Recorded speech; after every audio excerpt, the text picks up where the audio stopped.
This is CBC Winnipeg News.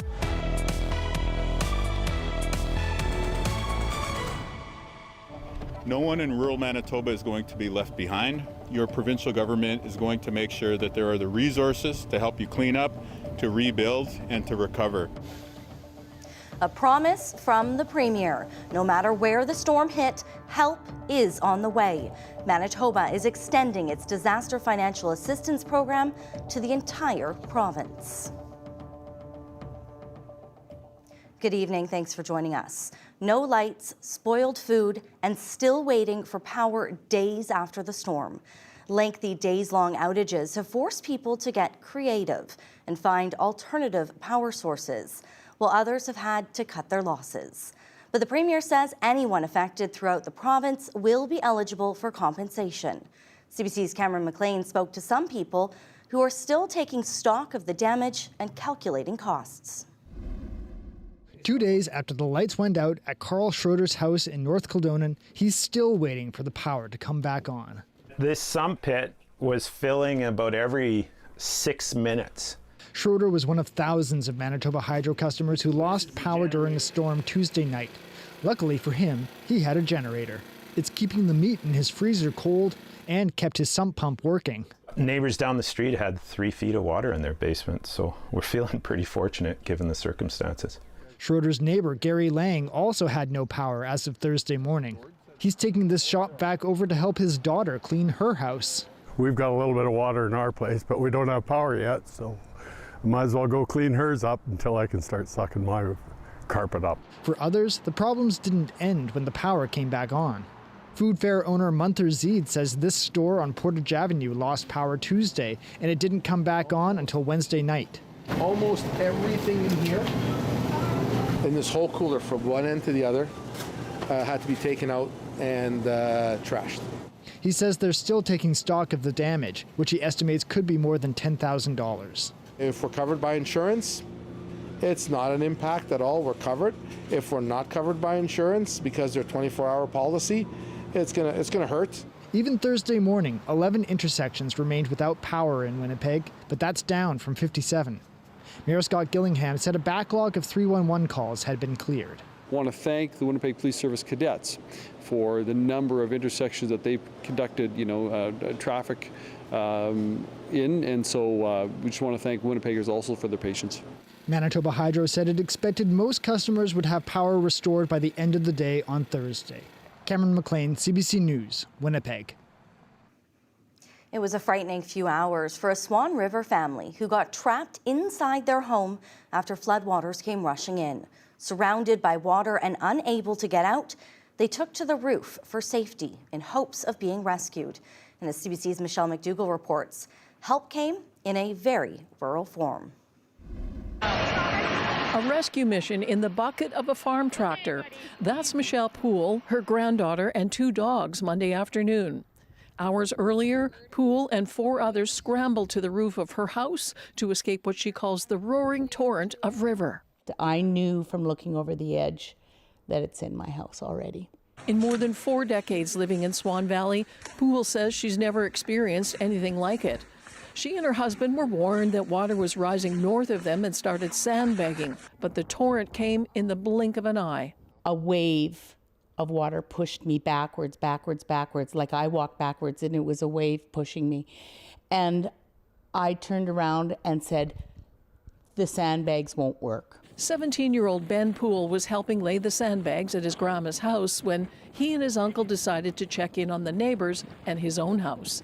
But the roads and bridges were already gone, so he ran. And just went for the lowest point of water and jumped in and ran through the muddy field. I lost my boots at that point and I've been going barefoot ever since then that day. Barefoot, Ben grabbed what he could at his house, but in a flash, the water forced him out. It's just getting higher and higher, and you're starting to see sinkholes in the ground. And there was one point when we were trying to get out and get to the road, I think I fell to my chest in mud. In all, 20 people were rescued with a tractor and bucket and a sprayer, those on the roof and others who had come to help. Michelle's granddaughter, Raina Badowski, was not home and relieved when she learned everyone was okay. They were together and they were safe on a piece of high land, but yeah, I was really glad when they were back home and out of that situation. Michelle Poole says she hopes for financial assistance from the province's Disaster Relief Fund. Michelle McDougall, CBC News, Swan River. A busy section of Highway 7 north of Winnipeg remains closed after a washout in the area. Highway 7 is closed from Highway 67 to Highway 17 in Toulon due to flooding and a massive sinkhole. Barricades have been set up to block the area off. Premier Wapkanu says repairs have been complicated, noting the Stonewall Quarry is underwater. He says materials need to be brought in from further north in the Interlake, but crews are working to get it done as soon as possible. Great people from the Highways Department, great local contractor on site. They expect to have the new culvert in there today. In terms of a timeline for Highway 7 reopening, we know that's a big priority for people for their day-to-day lives, so we're going to get that up and running as soon as possible. The Premier also added that highway crews are working on detours in other areas of the province where roads are closed and impacting access. Well, it was the alert that never stopped. Phones repeatedly buzzing in southern Manitoba and all across Winnipeg Tuesday night. Warnings that a tornado was imminent. It has some people questioning why they got nearly 24 alerts, despite the threat being far away from where they were. CBC's Ian Fraze looks into it. Oh, look at there, right there. This tornado was 30 kilometers southeast of Winnipeg, another one 50 kilometers south of the city.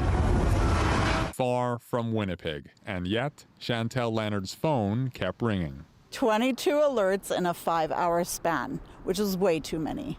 Each warning suggested she take cover. The first few times I would look out the window and there's really nothing, and it just created alert fatigue. Like after a while, you're like, it's like the boy who cried wolf, and you're like, you don't believe it anymore. Her phone wasn't the only one buzzing. Some people reported more than 30 tornado alerts, even though the threat was far away. Forecaster Justin Ortel worries people are ignoring the warnings. It's the 1 out of 100 times that a big tornado is going to come into Winnipeg or Brandon, and people are not going to take it serious. Eventually, Leonard turned off her phone's ringer. After a while, it's just like we're just watching TV, hanging out. Tornado alerts are issued to everyone in the proximity of cell phone towers in the warning area. The website for Environment and Climate Change Canada says new technology is in the works. Soon, people may only be notified if they're directly in the storm's path. If we see the needle move and we see it, happen quickly, I'm all for it. Otherwise, Jason Emmer says the repeated alerts are needlessly scaring people.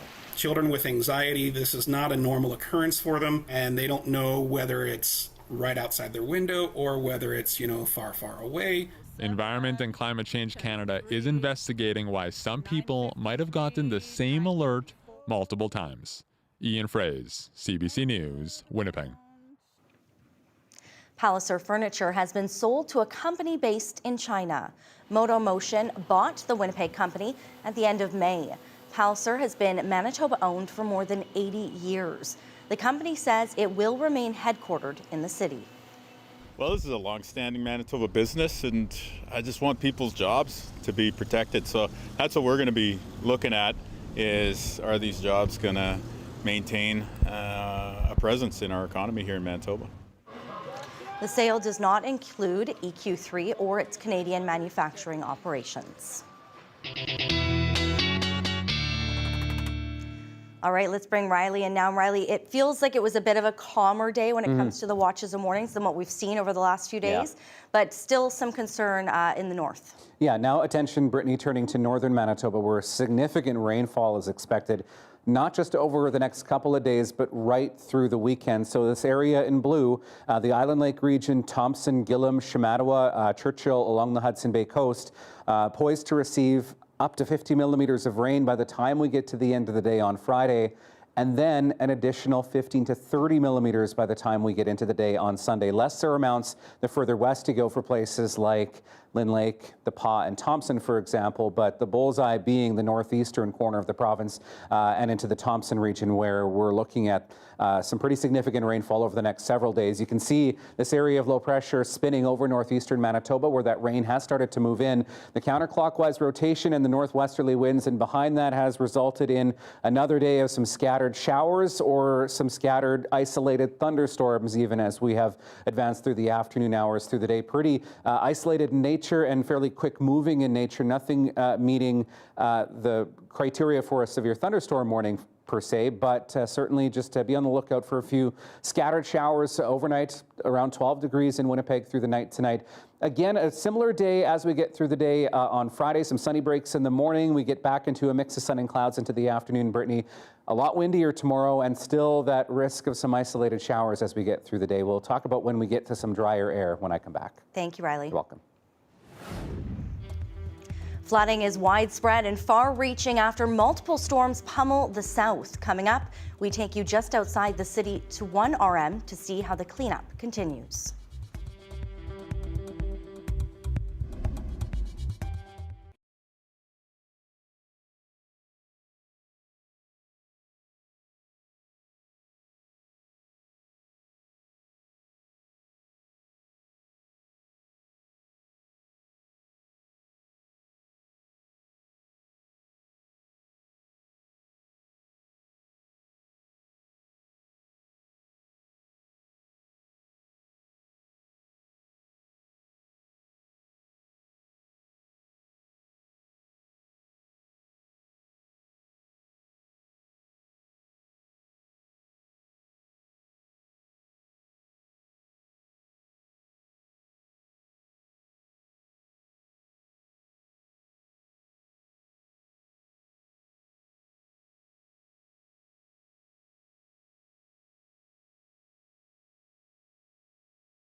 Knee-deep water flooded farmer fields and damage that is still being determined. But It's widespread, and one area northwest of Winnipeg is still feeling the effects. That's where CBC's Alana Cole was today. Water spilling over roads. Fields turned to lakes. People like Jamie Hikis. We got inundated with the water. Cleaning up flooded basements. The insulation is all soaked there, and then there's lots of stuff like it gets the hot water tank and the furnace, and everything's all full of water. In the RM of Rosser, they're still feeling the impacts of a massive storm that hit Tuesday. That includes farmers. Our field is 250 acres. There's probably 80 acres here that's underwater right now. Reeve Ken Mulligan has never seen this much rain in such a short period of time. His family farms thousands of acres. He says he and his neighbors will now just have to wait and see how long the water stays, what's lost and what's not. The crops that I'm more concerned with is the hay crops for the dairy farmers and the beef farmers. They need these crops soon. For a lot of them, they would have been cutting them in the next 2 weeks. Mulligan says the RM is working to close roads when needed. Premier Wab Kinew says high water has led to several highways being cut. What we're seeing at 221, at 10, at 7 is just huge amounts of water. And in some cases, the cut is being made to help communities and infrastructure, just relieve the pressure of all that water. In other cases, like you saw at Highway 7, the water was punching sinkholes in the existing road surface. The cut on Highway 221 is near the Dorsey Converter Station, a vital piece of Manitoba's power grid. Hydro says non-essential staff are working elsewhere because of flooded roads, but there's no impact on customers or operations. As for the effects some homeowners are feeling, the Premier says the province is activating a disaster financial assistance program. Alana Cole, CBC News in the RM of Rosser. Illegal drugs, escalating threats, and violence. That's what a northern Manitoba community says it's being forced to deal with, largely without help from police. CBC Dene First Nation has declared a local state of emergency over rising addictions, drug use, and violence. The CBC's Rosanna Hempel joins us live in studio with more on this story. So, Rosanna, why are leaders speaking out about this now? Well, addictions and violence have been ongoing issues, but in the last month, the chief says council members and people in the Fly-In community have been dealing with threats fueled by addictions and drugs. And in one incident, they say a councillor was attacked. About 300 people live in CBC Dene First Nation, also known as Tuduli Lake. It's about 325 kilometers northwest of Thompson and nearly 1,000 kilometers northwest of Winnipeg. Leadership say the community doesn't have a permanent police presence. Instead, they say RCMP officers drop in for a few hours once a month and can take 2 to 3 days to respond. Chief Kellyanne Tomduck says it means people are being forced to take policing and safety into their own hands. And here's an example she gave from a couple of years ago when an alleged drug dealer from out of town threatened band members. It was a group of about maybe 8 hunters who went and surrounded this house where this individual was staying and took it into their own hands to make sure that he didn't go anywhere. And it was a very stressful and traumatic night. And the chief says they recently had another similar situation. She says drugs are getting in by mail and people coming in by plane. And for that, they not only need better addictions and mental health services, but also better baggage screening. The First Nation has 2 band constables, and it recently hired 4 band members to help with security. MKO Grand Chief Garrison Settee says Northern Manitoba First Nations are talking about creating their own police service. This is not acceptable that a community be left in a position where their lives are in danger, when the leadership are being threatened and fear for the safety of their lives. RCMP told us they've recently added more officers to the Thompson detachment, which serves a number of northern communities. They expect to have more patrols and longer patrols to CBC Dene First Nation in the coming months. Brittany? All right, thank you. That's CBC's Rosanna Hempel. A 34-year-old man is dead after being assaulted at a convenience store on Salter Avenue. It happened on Monday, but police are just releasing details now. Investigators were called to the 200 block of Salter around 8 that night. They say a man went to the business where he was approached by several people. An argument resulted in him being assaulted with a weapon. He died in hospital. The victim has been identified as Kyle Christopher Desjardins. No arrest.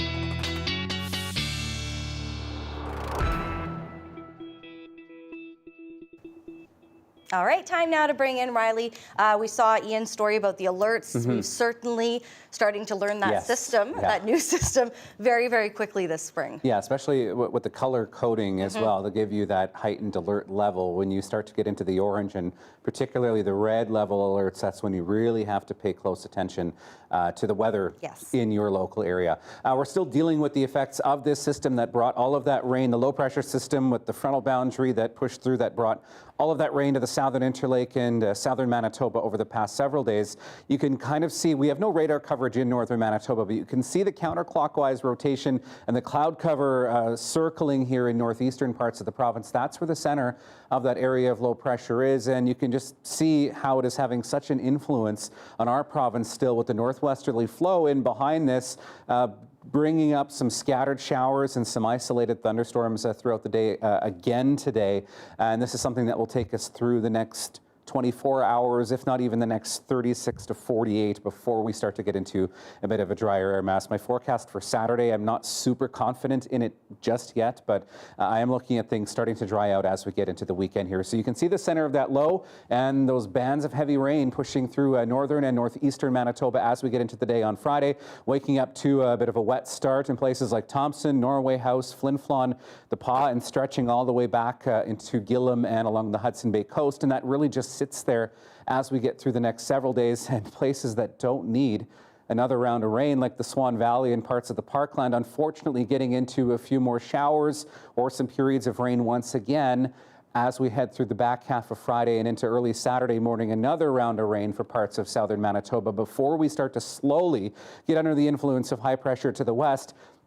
I'm still a little uncertain on the timing of when we'll get into some of this clearing. This particular forecast model is still showing a few scattered showers into the Interlake and parts of southeastern Manitoba into Saturday afternoon, but that clearing starting in the west at least as we get through the day on Saturday. So this is still a little stubborn. There's still a little bit of uncertainty with the exact timing of everything, but by the time we get into Sunday in particular, I'm looking at things drying out quite substantially right across the province, and that sets us up for a bit of a drier week next week. So here's a look at what's to come in terms of rainfall for places like Swan River and Dauphin. I think these numbers are maybe a little bit low. I think 5 to 10 millimeters more realistic in terms of what we're expecting into Friday, but certainly some pockets of heavy rainfall in parts of northern Manitoba where up to 80 millimeters can be expected by the time we're through the weekend. Another cooler one tomorrow. It'll kind of depend on when we get some sunshine tomorrow afternoon. I've got Winnipeg at 19, Brandon at 15, single digits for much of northern Manitoba, Brittany, and there's that dry out coming as we get into Sunday, Monday, and Tuesday. All right, thank you, Riley. You're welcome. We have much more to come straight ahead. Stay with us.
A man has been sentenced to 7 years in prison for killing a Winnipeg restaurant owner.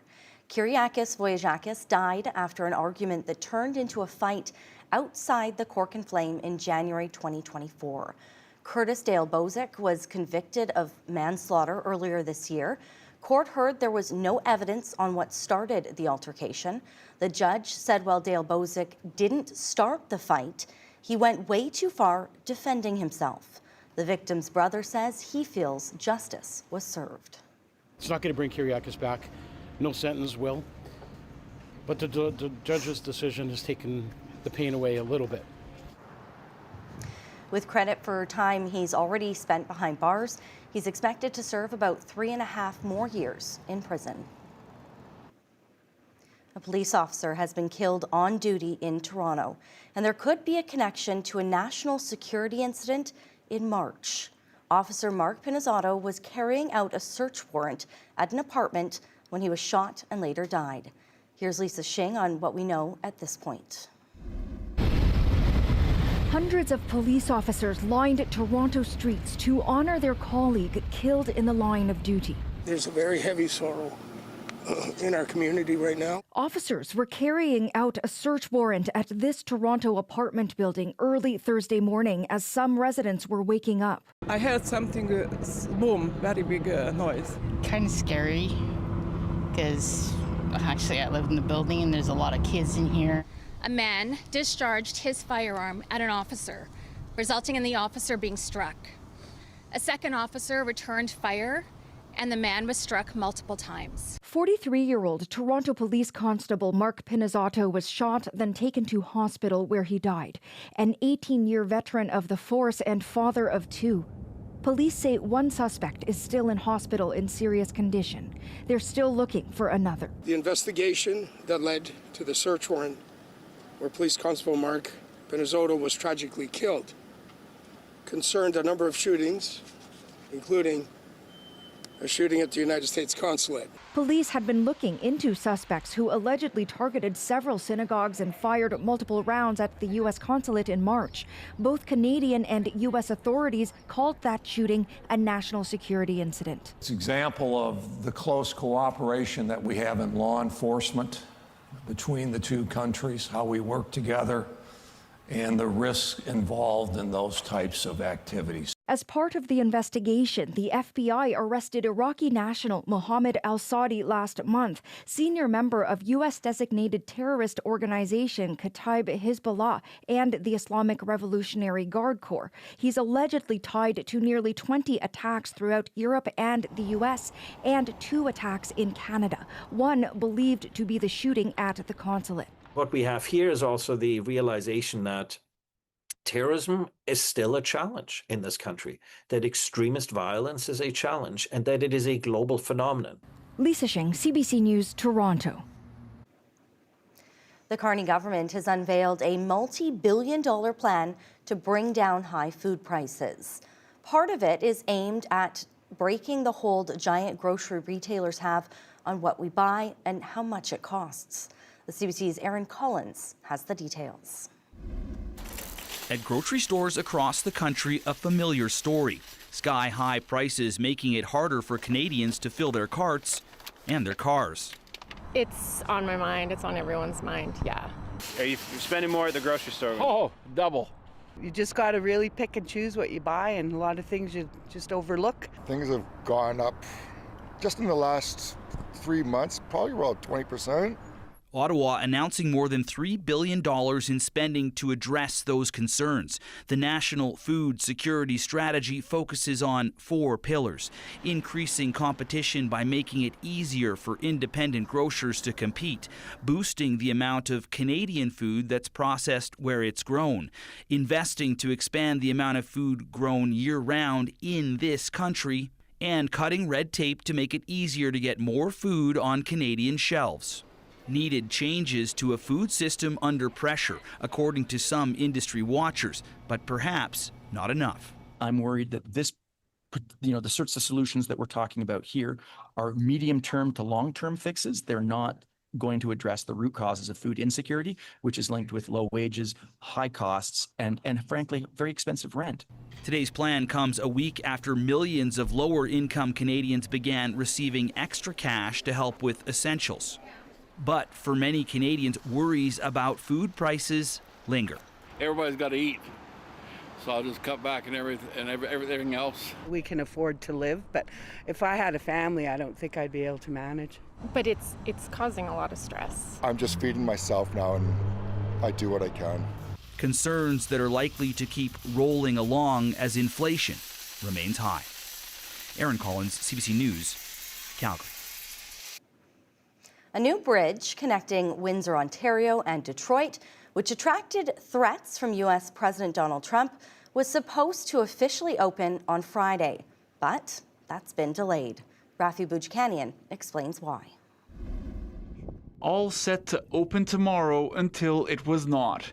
The Gordie Howe Bridge connecting Windsor to Detroit. There's a few issues that have been raised, and this is a collaborative approach. As I said yesterday, there's not great drama here. We're going to work through some issues that have come up, and you know, for a bridge that is going to be in place and serve Canadians, Americans, others for decades, question of a few weeks is time well spent. The announcement came through a terse statement from the Windsor-Detroit Bridge Authority, saying the span will be a vital economic link for Canada and the United States, that they're taking a collaborative approach and have agreed to delay the opening, taking the necessary time to resolve any outstanding issues. Disappointed, for sure. If the bridge doesn't open and if you still have to go through Sarnia, long hour waiting times, it's gonna screw up everything. It would be so much nicer to have a new bridge to cross, so easier and faster. Canada paid $6.4 billion to build the bridge to be recouped in tolls. The initial plan called for the two countries only to start sharing the profits from those fees afterwards. I can't see any other explanation why this would not have moved forward but for Donald Trump's intervention to say that he will not staff and allow this bridge to open. Canadians paid for this bridge, and I don't want to see our government go on bent knee to the White House to get this bridge open. We'll wait for a good deal. Trump has included the lack of immediate payments for the U.S. among his complaints about trade between the two countries. Just yesterday, musing again about the existing free trade deal between the U.S., Canada, and Mexico. I don't know that I'm going to renew it because, to be honest with you, the United States does much better. Hey, we don't need anything that Canada has. The federal government said the U.S. had a list of 36 outstanding trade issues with Canada, and they resolved many. As for the bridge, today, Michigan State Republicans said they want a 50-50 split on tolls as soon as it opens. Rafi Boudjikanian, CBC News, Ottawa. Donald Trump says he's canceled a new round of airstrikes on Iran scheduled to begin Thursday night. The U.S. president says it's because final points of a peace deal with Iran have been approved by all parties, and a signing ceremony will be announced shortly. The unexpected reprieve comes after escalating hostilities in the Gulf region.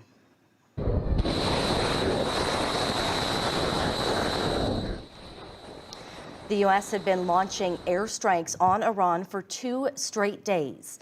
Its Central Command says American forces also struck a third oil tanker in the Gulf of Oman. That was allegedly trying to move Iranian oil through the U.S. blockade. Iran had been retaliating, saying the U.S. attacks had made the ceasefire meaningless.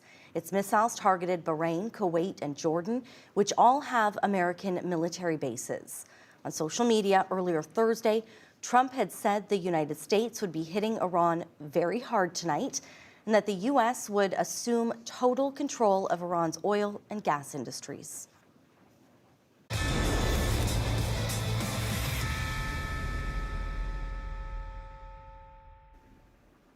Well, it's official. The 2026 FIFA World Cup is underway. The first 2 matches are taking place in Mexico. Well, the big draw for Canadian fans is happening Friday. The CBC's Jamie Strachan tees up that game. After years of anticipation, the moment is finally here. In less than 24 hours, Canada will kick off its World Cup campaign here in Toronto against Bosnia in front of about 45,000 fans, with millions more across the country watching. A strong contingent of Bosnian fans have arrived in Toronto and are expected to provide vocal support as well. Canada has played in 2 previous World Cups. In those tournaments, Canada failed to win a game. Obviously, hopes that playing at home will make a difference this time around. Canada is ranked 30th in the world, Bosnia 64th in the latest FIFA rankings that were released earlier today. Going into this game, there are major questions for Canada on the injury front. It's already known that the team's biggest star and captain, Alphonso Davies, will not play in the opening game. There are hopes he will return at some point during this tournament. Also, the health of key players like Moise Bambito and Jacob Schaffelberg are also not known. After this game, Canada heads west to Vancouver to complete group play with games against Qatar and Switzerland. The field of this year's World Cup has expanded to 48 teams from 32.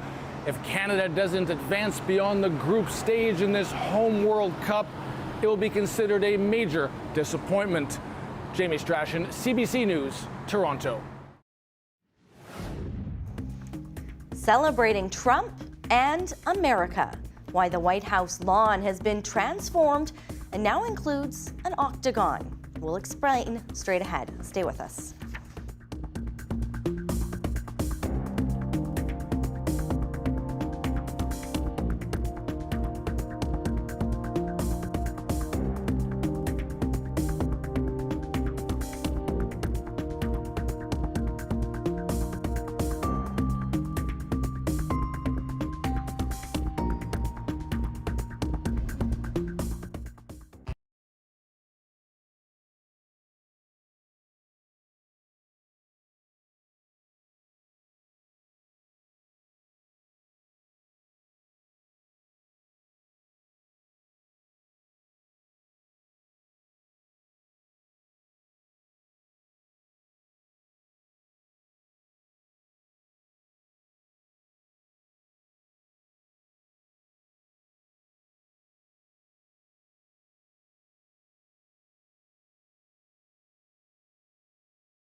There's a new addition to the White House South Lawn.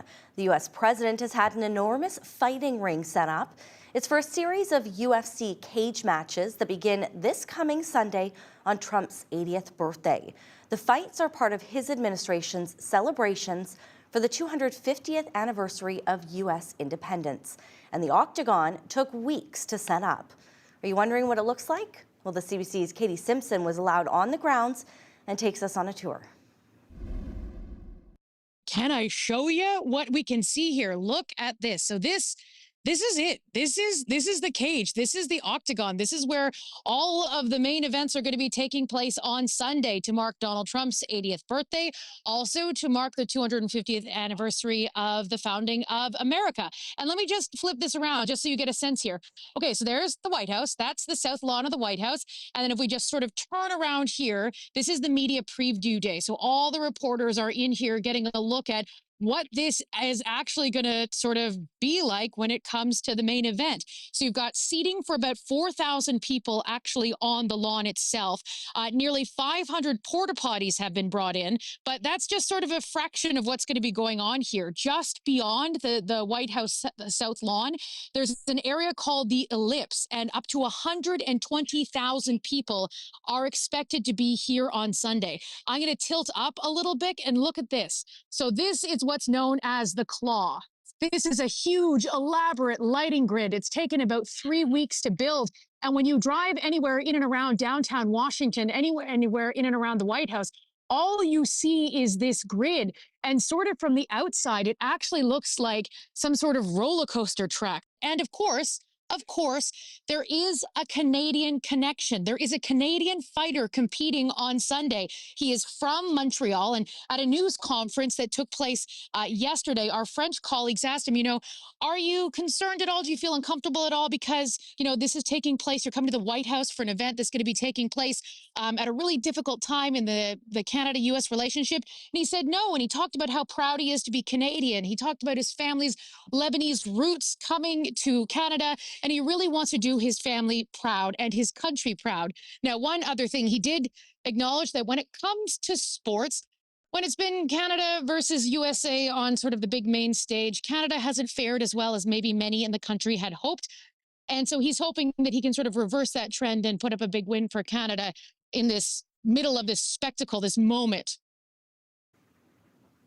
Well, with the World Cup now officially underway, the White House continues to face criticism for using its influence to block one FIFA referee from entering the U.S. Omar Artan is from Somalia, a country that's been caught in Trump's crosshairs. Tanya Fletcher has the details. Fanfare like this is usually reserved for soccer stars. But in Mogadishu, it's a referee receiving a hero's welcome home after being denied entry into the U.S. Omar Artan, considered Africa's top referee, was set to become the first Somali to officiate at a men's World Cup. Somalia says he'd been issued a diplomatic passport, but was turned away in Florida just days before the tournament. U.S. border officials citing vetting concerns. The decision drawing ire in Canada. In British Columbia, he would be welcomed and celebrated for his accomplishments. We would be thrilled to have him refereeing games here. Toronto Mayor Olivia Chow also voicing support, saying she'll lobby FIFA to have Artan officiate World Cup matches in Canada instead. But there's no indication that'll happen. FIFA says Artan will be unable to train and officiate after he was denied entry into the States, adding a host government ultimately decides who receives a visa and who is admitted into their country. FIFA's president later addressing it this way. Maybe sometimes it's good as well to just, chill, relax. We work on everything. We try to solve everything. According to U.S. media reports, Artan was questioned for 11 hours in Miami. The Trump administration saying he was barred entry because of his links to, quote, suspected members of terror organizations. This is no surprise because it is a logical extension of Trump's anti-immigration policies writ large. This foreign policy expert notes Somalia is one of 12 countries named by the Trump administration in a full entry ban. No evidence has been given, and blaming terrorism or terrorist ties is one of those excuses that can be easily made to wipe away all sorts of concerns about the legitimacy of the evidence. As for Artan, he says it was all a matter of fate and is urging his supporters not to lose heart. Tanya Fletcher, CBC News, Vancouver.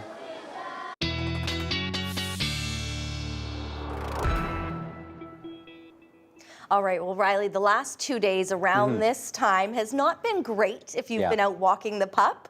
Hopefully that's going to change for some people. Yeah, we are. I mean, things are remaining unsettled, Brittany. I mean, even into this evening, I think there's fairly likely chance parts of the city and really across southern Manitoba runs into some isolated showers, but we're done with the volatile weather, at least in southern Manitoba. So let's do the dog walking forecast. I know we've paused it for the last couple of days because it has been really, really busy with active weather. So we'll bring it back with Max here already. I think we've just finished the spring grooming here.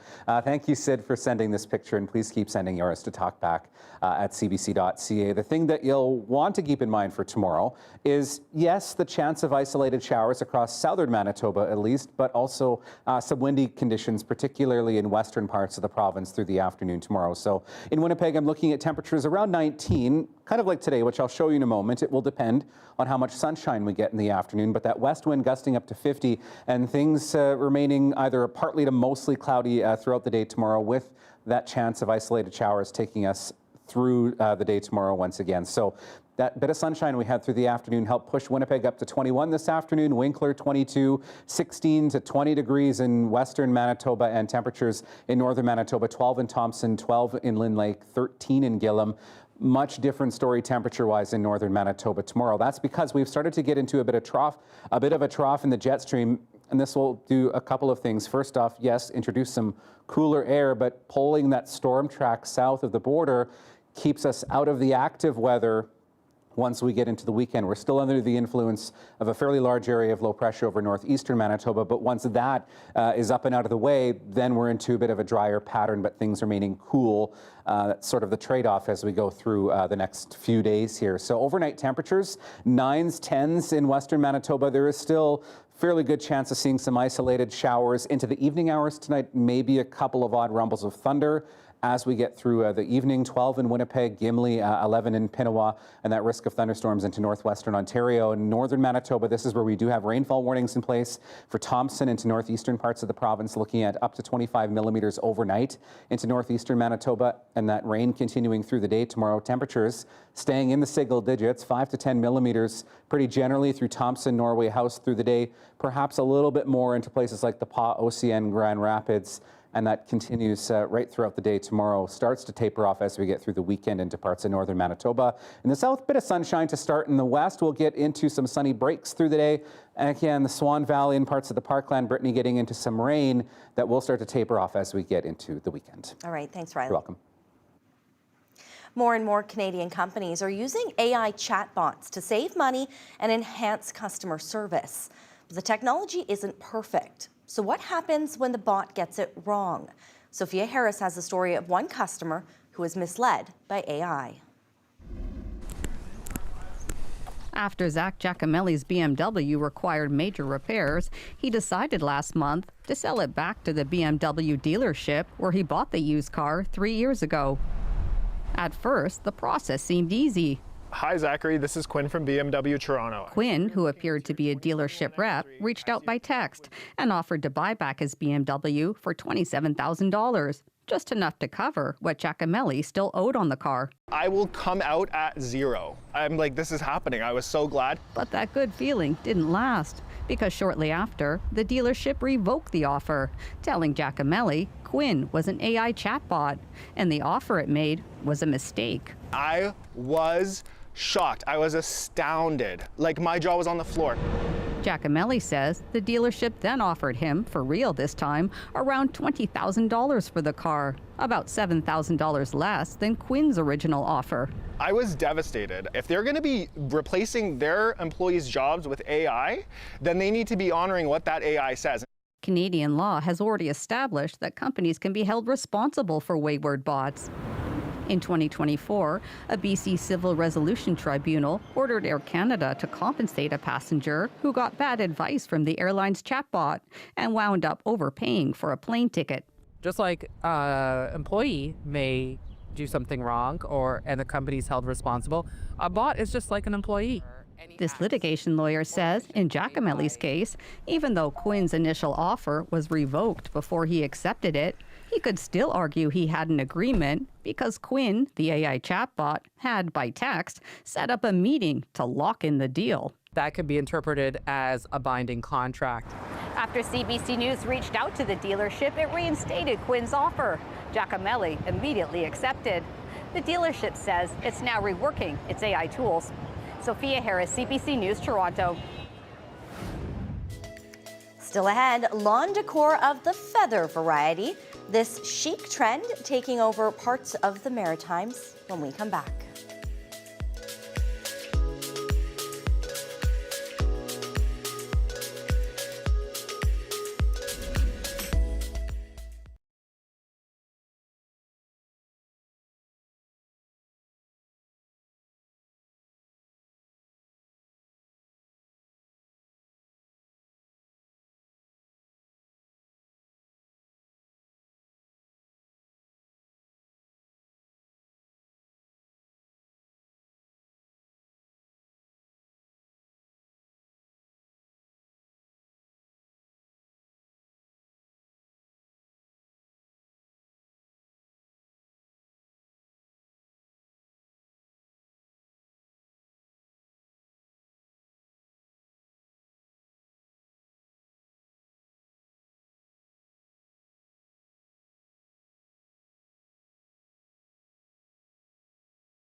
All right, welcome back. Let's have a look at your 7-day forecast. And I promised a bit earlier in the show, a bit of a dry out as we get into next week here. So still windy tomorrow, likely seeing some isolated showers again throughout the south. 19 into the afternoon, a bit cooler into Saturday.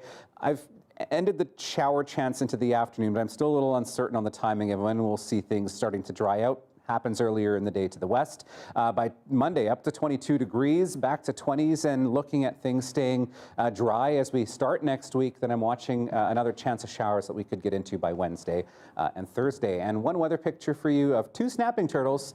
Mona took this picture in St. Pierre-Jolie. Thank you so much. Sign of spring for you at talkback@cbc.ca. They're probably liking the water. Exactly. They're so popular, Brittany. You could say they are flying off the shelves. Stores in Nova Scotia can barely keep porch geese in stock this spring. The CBC's Meg Campbell takes us on a wild goose chase to learn more. Here's your Daily Lift.